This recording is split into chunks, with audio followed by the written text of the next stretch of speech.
Bismillahirrahmanirrahim. Assalamualaikum warahmatullahi wabarakatuh dan juga salam sejahtera. Diucapkan terima kasih kepada anda semua kerana sudi lagi mengintai-intai ke dalam channel ini. Kali ini kita akan bercerita tentang kisah Hang Tuah bertarung dengan Taming Sari.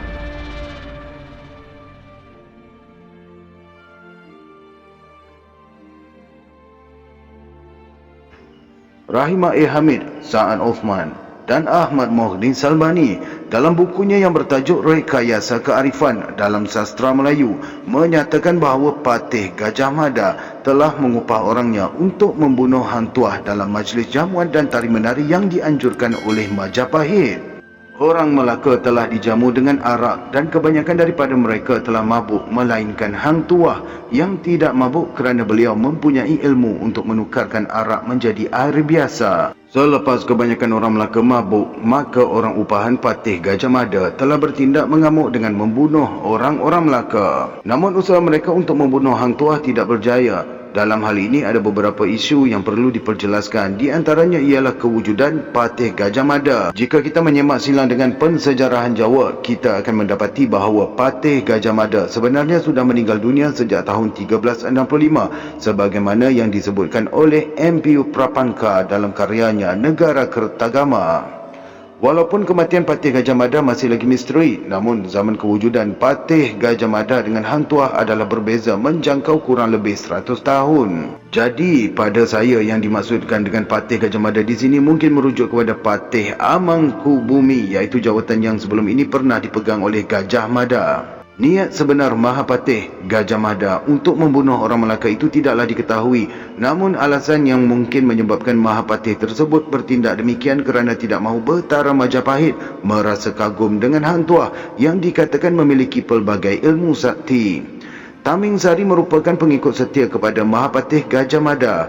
Beliau merupakan seorang patih yang sudah tua tetapi memiliki pelbagai ilmu sakti. Selain memiliki keris yang terkenal itu, Taming Sari juga merupakan seorang pendekar yang disegani di Majapahit pada waktu itu.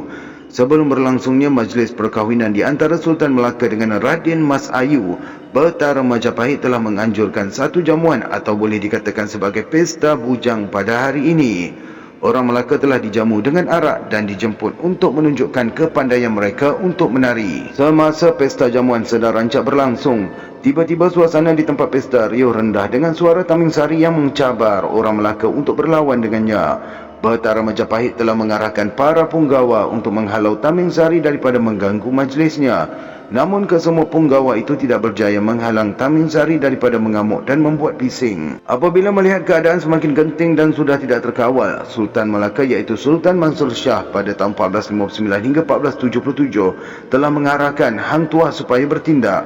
Tanpa membuang mangsa, Hang Tuah telah bertikam dengan Taming Sari. Namun walaupun sudah berkali-kali menikam pahlawan tua Majapahit itu, keris Hang Tuah tetap tidak lut untuk membunuh Taming Sari. Tubuh Taming Sari yang kebal dengan senjata itu membuatkan Hang Tuah berfikir bahawa hanya keris Taming Sari sendiri sahaja yang mampu membunuh pahlawan tua Majapahit itu. Akhirnya, Hang Tuah mendapat akal untuk bertukar keris dengan Taming Sari. Tanpa mengasyaki niat sebenar Hang Tuah, Taming Sari dengan rela hati menukarkan kerisnya dengan Hang Tuah. Apabila Taming Sari semakin penat, Hang Tuah telah mengambil kesempatan untuk menikam Taming Sari, tetapi malangnya keris tersebut tertusuk tiang paseban dan tergantung di situ. Hang Tuah dan Taming Sari berebut cuba mendapatkan keris tersebut dan nasib menyebelahi Hang Tuah apabila beliau berjaya mendapatkan keris tersebut dahulu dan menikam Taming Sari sehingga mati. Kematian Taming Sari tersebut telah menyelamatkan air muka Sultan Melaka daripada dimalukan oleh Patih Gajah Mada. Betara Majapahit pula menjadi begitu sayang kepada Hang Tuah dan Sultan Mansur Shah sehinggakan beberapa wilayah Majapahit telah diberikan kepada Melaka selepas diminta oleh mereka. Antara wilayah tersebut ialah Indragiri yang diminta oleh Tun Bijaya Sura, Tungkal dan Jambi diminta oleh Hang Jebat dan Siantan diminta oleh Laksmana Hang Tuah.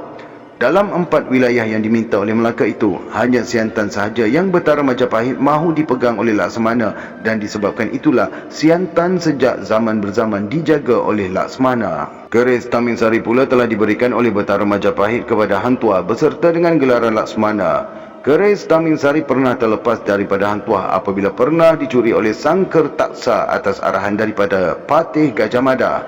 Walaupun begitu, Hang Tuah berjaya mendapatkannya semula dengan menggunakan ilmu sakti yang dimilikinya. Selepas Hang Tuah kononnya dihukum mati, keris ini diserahkan kepada Hang Jebat iaitu Laksmana Baharu Melaka. Namun itu tidak lama kerana keris itu kembali kepada Hang Tuah selepas beliau berjaya mengalahkan Hang Jebat yang kesiangan di istana. Walau bagaimanapun, semasa pemerintahan Sultan Mahmud Shah, Hang Tuah telah menyerahkan keris kesayangannya itu kepada Sultan Melaka kerana gagal meminang Puteri Gunung Ledang. Keris ini turut dibawa oleh Sultan Mahmud pada 1488 hingga 1511 Masihi semasa melarikan diri ke Kampar dan kemudiannya diberikan kepada putranya iaitu Sultan Muzaffar Shah iaitu pengasas Kesultanan Perak. Terima kasih. Apa pandangan anda? Sila bincangkan di ruangan komen.